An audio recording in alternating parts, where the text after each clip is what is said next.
President of these United States, Barack Obama.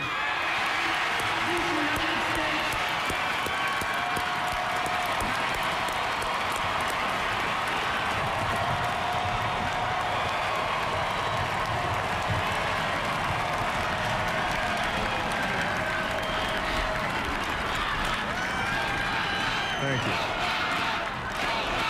Thank you.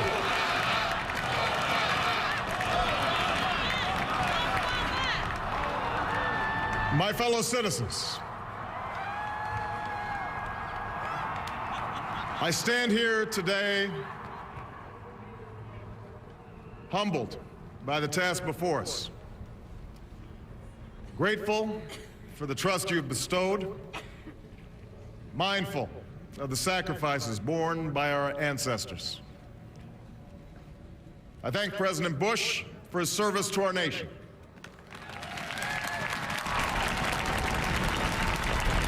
As well as the generosity and cooperation he has shown throughout this transition. 44 Americans have now taken the presidential oath. The words have been spoken during rising tides of prosperity and the still waters of peace. Yet, every so often, the oath is taken amidst gathering clouds and raging storms. At these moments, America has carried on not simply because of the skill or vision of those in high office, but because we, the people, have remained faithful to the ideals of our forebears and true to our founding documents.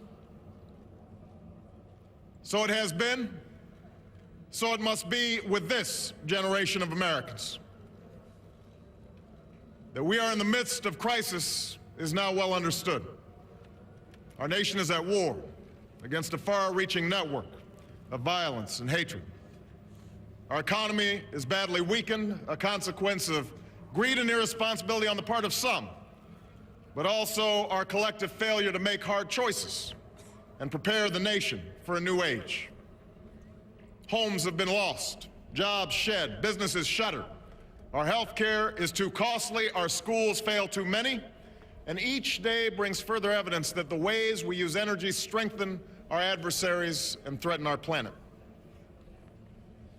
These are the indicators of crisis, subject to data and statistics. Less measurable, but no less profound, is a sapping of confidence across our land. A nagging fear that America's decline is inevitable, that the next generation must lower its sights. Today, I say to you that the challenges we face are real. They are serious and they are many. They will not be met easily or in a short span of time. But know this, America, they will be met.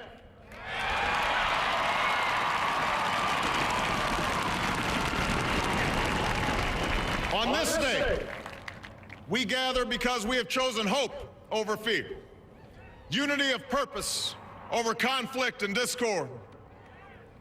On this day, we come to proclaim an end to the petty grievances and false promises, the recriminations and worn-out dogmas that for far too long have strangled our politics. We remain a young nation, but in the words of Scripture, the time has come to set aside childish things. The time has come to reaffirm our enduring spirit, to choose our better history, to carry forward that precious gift, that noble idea passed on from generation to generation, the God-given promise that all are equal, all are free, and all deserve a chance to pursue their full measure of happiness.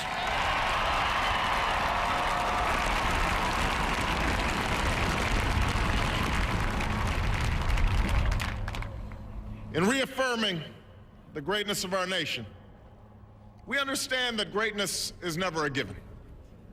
It must be earned. Our journey has never been one of shortcuts or settling for less. It has not been the path for the faint-hearted, for those who prefer leisure over work or seek only the pleasures of riches and fame. Rather, it has been the risk-takers, the doers, the makers of things, some celebrated, but more often men and women obscure in their labor, who have carried us up the long, rugged path towards prosperity and freedom. For us, they packed up their few worldly possessions and traveled across oceans in search of a new life. For us, they toiled in sweatshops and settled the West, endured the lash of the whip, and plowed the hard earth. For us, they fought and died in places like Concord and Gettysburg, Normandy, and Khe Sanh. Time and again, these men and women struggled and sacrificed and worked till their hands were raw so that we might live a better life. They saw America as bigger than the sum of our individual ambitions, greater than all the differences of birth or wealth or faction.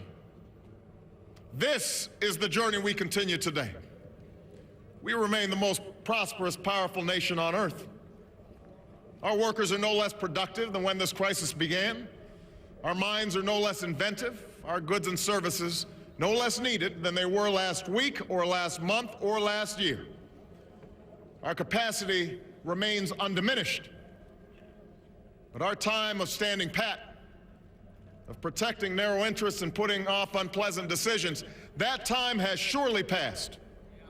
Starting today, we must pick ourselves up, dust ourselves off, and begin again the work of remaking America.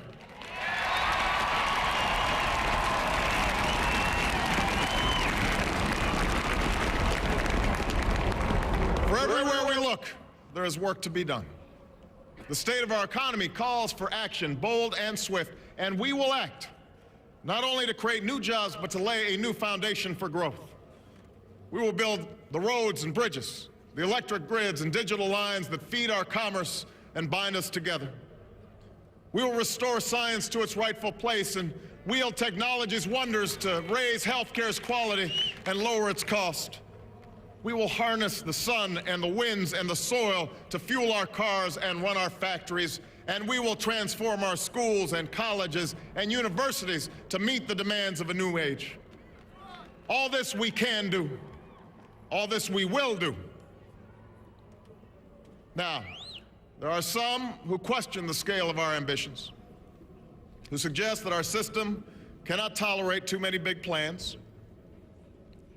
Their memories are short, for they have forgotten what this country has already done, what free men and women can achieve when imagination is joined to common purpose and necessity to courage.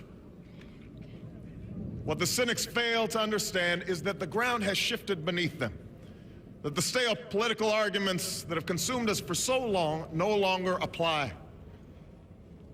The question we ask today is not whether our government is too big or too small, but whether it works, whether it helps families find jobs at a decent wage, care they can afford, a retirement that is dignified. Where the answer is yes, we intend to move forward. Where the answer is no, programs will end. And those of us who manage the public's dollars will be held to account to spend wisely, reform bad habits, and do our business in the light of day, because only then can we restore the vital trust between a people and their government. Nor is the question before us whether the market is a force for good or ill. Its power to generate wealth and expand freedom is unmatched. But this crisis has reminded us that without a watchful eye, the market can spin out of control. The nation cannot prosper long when it favors only the prosperous. The success of our economy has always depended not just on the size of our gross domestic product, but on the reach of our prosperity, on the ability to extend opportunity to every willing heart.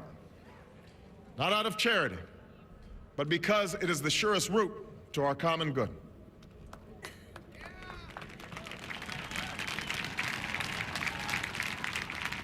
As for our common defense, we reject as false the choice between our safety and our ideals. Our founding fathers, faced with perils that we can scarcely imagine, drafted a charter to assure the rule of law and the rights of man, a charter expanded by the blood of generations.